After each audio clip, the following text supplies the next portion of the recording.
Assalamualaikum warahmatullahi wabarakatuh.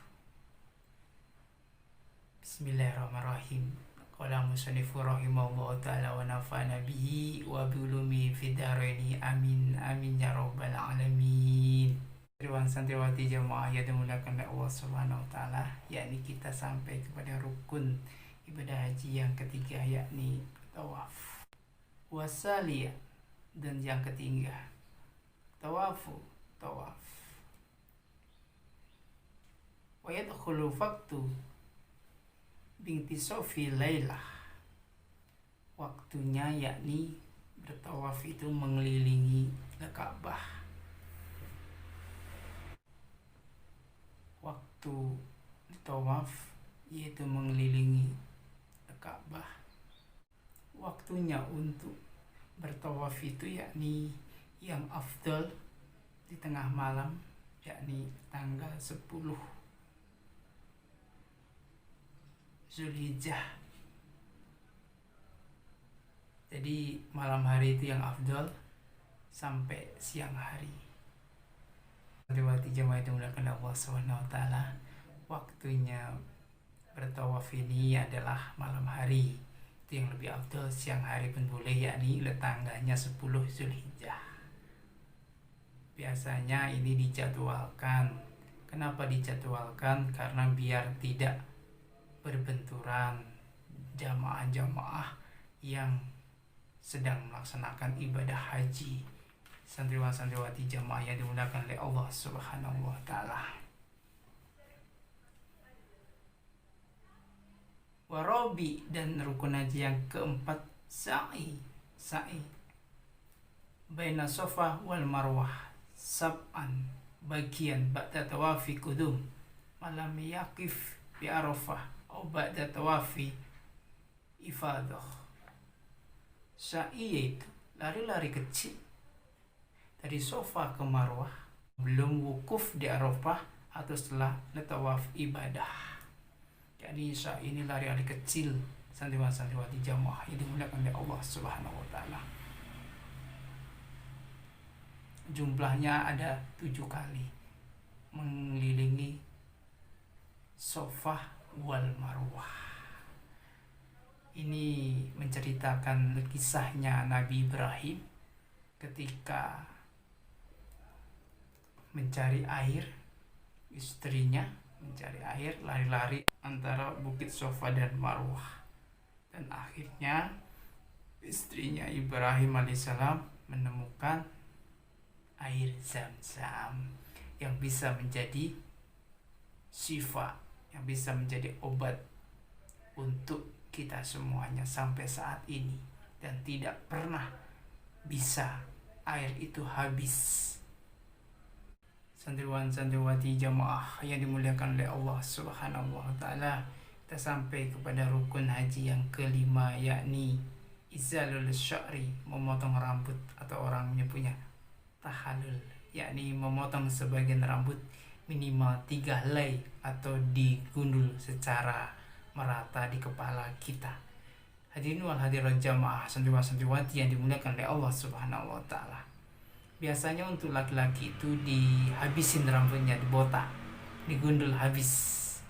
Sebagaimana baginda Rasul Muhammad SAW biasanya ketika tahallul adalah menghabisin rambutnya. Sedangkan yang putri, yang wanita, maka bisa memotong rambutnya sebagian minimal 3 helai.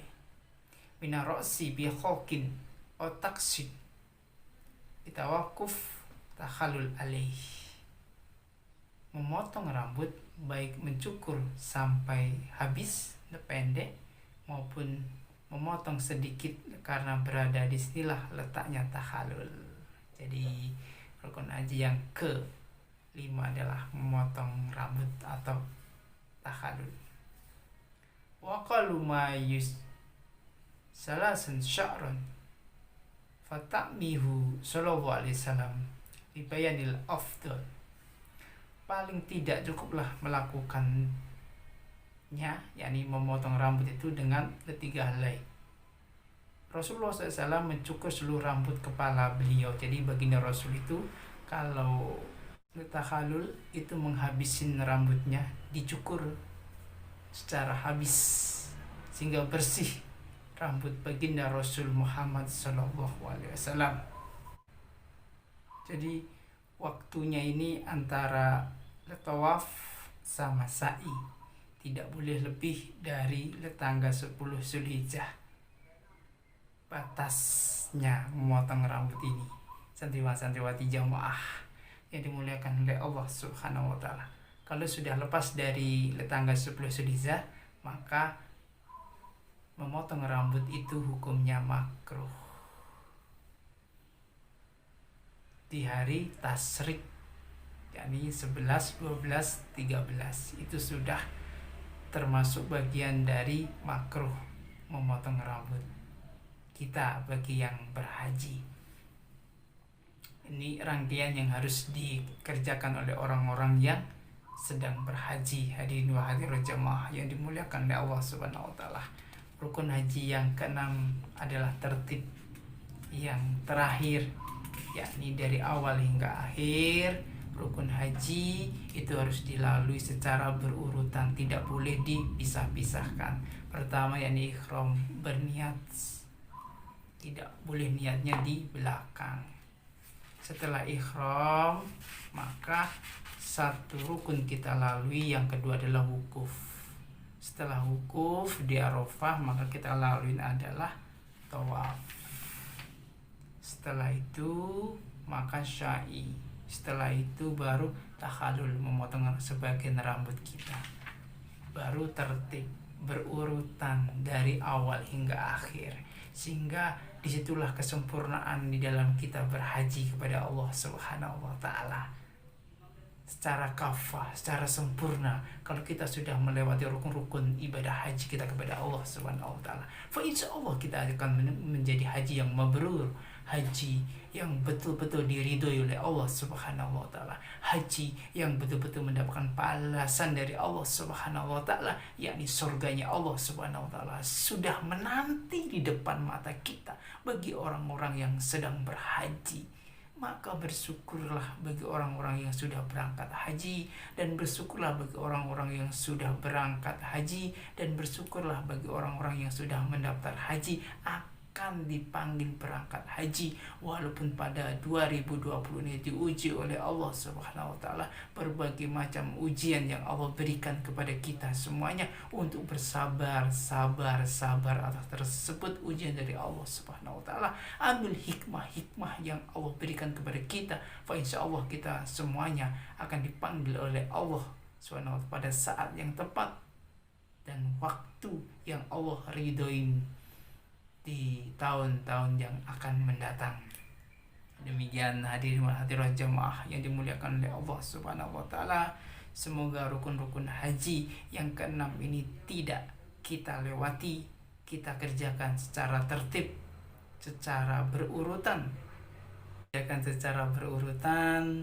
Sesuai sama aturan-aturan haji. Apabila sudah kita lalui secara tertib, insyaallah akan menjadi haji yang mabrur.